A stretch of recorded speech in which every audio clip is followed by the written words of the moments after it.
In the Earth is a horror film I got to see at Sundance this year. It's a crazy ride, but is it worth checking out?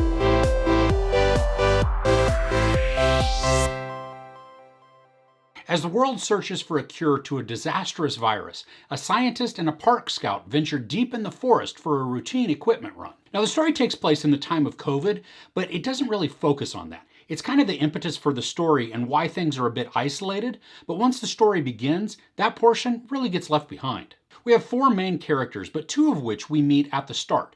Joel Fry and Elora Torchia play Martin and Alma, and they are a perfect choice for the roles. They're a great balance of wit, sarcasm, empathy, and mistrust. As they go on their short journey, there is a definite sense of isolation as the duo hikes through the mountainous terrain. We learn a bit about the characters too as their hike continues, which then gives us insight into who they really are. I like that the isolation creates a sense of unease, but as events unfold, that unease, it grows into something even more. There's an event that happens that puts our characters at a disadvantage when it comes to the elements, but their immediate actions and choices really just felt dumb to me because there were some very obvious, quick solutions that they didn't utilize, which then puts them at a further disadvantage. There are two other characters that our main players come into contact with, and they work to provide some anxiety and oddness, each in their own ways. This movie creates a very unsettling atmosphere that continually increases as the minutes progress. Now, in addition to the isolation, the sound design and visuals really work to keep us off kilter.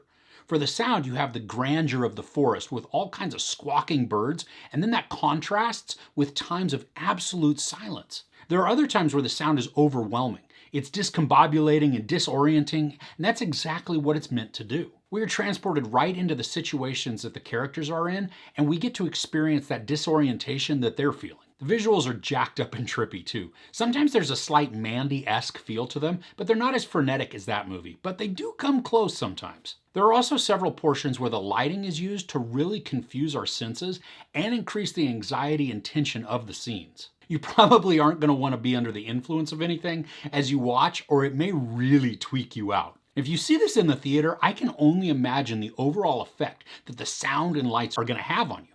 They were crazy enough just watching at home. Now, I like the infusion of folk horror through the story. The lore allows for the story to be based in the realm of possibility, making it way more unsettling than some zombie or ghost flick. I really liked all the characters in this story. Each have different aspects that cause confusion or tension, maybe a bit of levity at moments, and then there are other times of outright craziness. And while the two leads are wonderful, Reece Shearsmith, who portrays Zach, is the standout for me. He plays the character with such a sense of grounded eccentricism.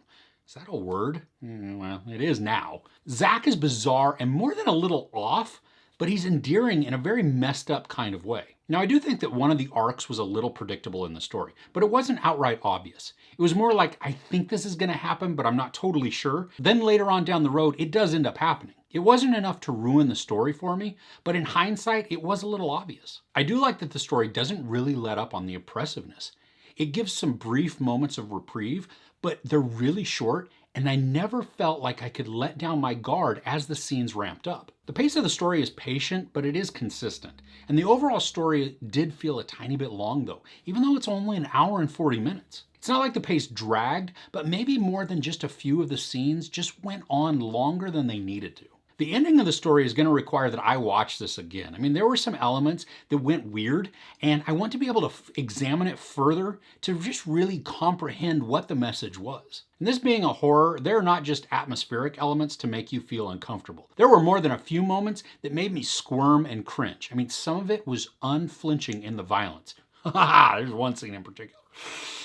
So overall, the acting is very enjoyable, and the atmosphere really sets a creepy tone, and that's enhanced so well by the sound design and the lighting. There's no sex or nudity, a lot of profanity, and some brutal, gory violence. I give In the Earth 3.5 out of 5 couches. So are there any good atmospheric horrors you've seen lately? Let me know in the comments below. If you enjoyed this review, please give it a like. Also, don't forget to share and subscribe. I'm Chris. This is Movies and Munchies. Thanks for couching with me.